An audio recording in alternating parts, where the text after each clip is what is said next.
now call on George Adam to be followed by Neil Bibby. Up to 7 minutes, please. Thank you, Presiding Officer. I support the Time to Shine strategy for youth arts. And in order to get to my point, I want to kind of go a roundabout way with this story. You know, my father, my dad, loved music. He was part of the rock and roll generation. He went to see Bill Haley in the Comets down at the Odeon in Glasgow, and he would be the first one up to sing at any event he would go to. There was only one thing lacking in all of that, and that was the fact he had absolutely no musical talent whatsoever. He couldn't sing a note, he couldn't play a musical instrument, but he enjoyed the actual music, he enjoyed the arts, he enjoyed all that to such an extent that it made him extremely happy. So I think the strategy in itself actually is emphasising that it's not all about becoming professional musicians, it's not all about even working within a certain industry within the arts, it's actually about being part of it and the difference it can make to all of our lives from the point of our mental health point of view, and just making us genuinely feel happy. It's rubbed off on me. I love music. You'll see me walking about with my iPod on all the time to come into, before I come in, not in the chamber, incidentally, Presiding Officer, but on the way to the chamber, because these things, this can make a difference in people's lives. And I think that's one of the things the Scottish Government are putting young people at the heart of Scotland's creative future, giving them the opportunity to design what we're looking for here, because that's how things have always worked. I think Kezia Dugdale mentioned the debate we had last week, and if it's young people who are actually part of it, they're pushing the programme forward, they're always the ones that are going to actually support it if they end up by going down that route as well. And I think that's an extremely important part of it. You know, Scotland obviously does really well in this side of things, but it's good to see that the Scottish Government are wanting to be an international leader in children and young people's arts by 2023. And I think the Scottish Government should be commended in its commitment to widening opportunities for everyone to access, engage and benefit from cultural activity, because regardless of background, regardless of where you come from, I think it's important that people do not think that there are certain parts of the arts that are not for them because of their own background, because I can say from my own background, you know, there's things as I've got older that I appreciate now that I didn't necessarily appreciate when I was a younger man growing up. You know, but Presiding Officer, I know what you're thinking at this stage. You know, when I'm talking about arts, creativity, culture and sheer talent, you know that the great town of Paisley is going to be mentioned at one place. You know, how can you not mention the place that's given us Paolo Nutiri, Jerry Rafferty and the actors David Tennant, Gerard Butler and many more. But that doesn't just come from nowhere. That comes from lots of groups working within Paisley to ensure that these young people get the opportunities. And examples of such are Tommy McGrory, does the Loud and Proud School of Rock in Paisley, and basically he started it off because he was a B-flat bugler and he wanted a marching band. Eventually, at one stage, he decided that he would try the School of Rock as well. Just long story short, Presiding Officer, the marching band didn't quite work out, and the rock and roll side has actually moved on.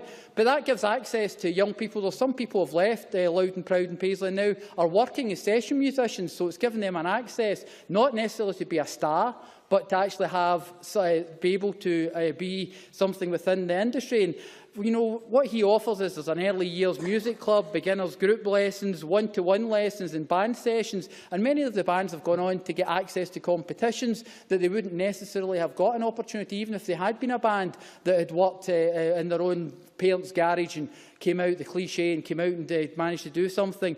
They probably wouldn't have had the access that they currently do. The problem they do have, like a lot of organisations, I said this last week, is that it's a year-on-year ongoing issue with funding. They have to use a basket of funding measures in order to try and keep things going. And if there was one thing I would look at, I would say we'd probably have to look at that. But the Remshire Witch Hunt 1697, the Cabinet Secretary will remember that that was a ground-up project where it was young people. I'm not saying anything about witches, I'm just saying you are here, Cabinet Secretary. But Paisley has an enviable record of being the last place in Europe to actually murder someone for being for witchcraft. Now, that programme actually created a curriculum for excellence pack from one of the Claire Cassidy, one of the teachers, one of the volunteers. She created that and worked with the local authority to ensure that people knew about their own area, exactly what the story was all about, why the horseshoe was at Maxilton Cross, why it was there, and it made people. And it's an important part of curriculum for excellence. I think it's something that's maybe been missed by the debate, as that's in the strategy as well, as how important that this will be a key part of the curriculum for excellence, because we can join all this together. The pack ends up asking, the children and young and older young people as well about drawing their own conclusions about, what happened in the history. Did she really have, was it witchcraft, or did the woman who accused them have mental health issues? And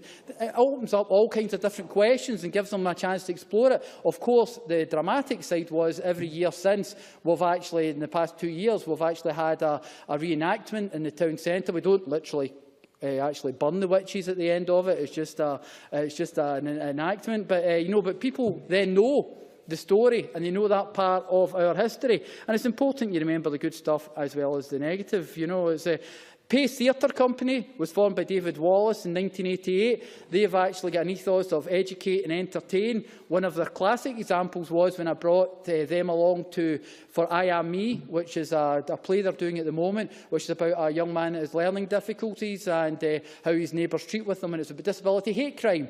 But not only do the young people actually get the chance to act, they also get the opportunity to actually educate and engage with the local schools. And the funny thing about Pace is, everything comes full circle. The Pace Youth Theatre have actually given the world Paolo Nutini, Gordon McCorkle, I don't watch River City, so he's obviously there as well, Shona MacDonald, and the famous Fame Academy winner David Snedden, as well as many other people who are also working within the industry. But again, it's not about working within the industry, it's about these groups given the opportunity. So, Presiding Officer, I'll say there you have it.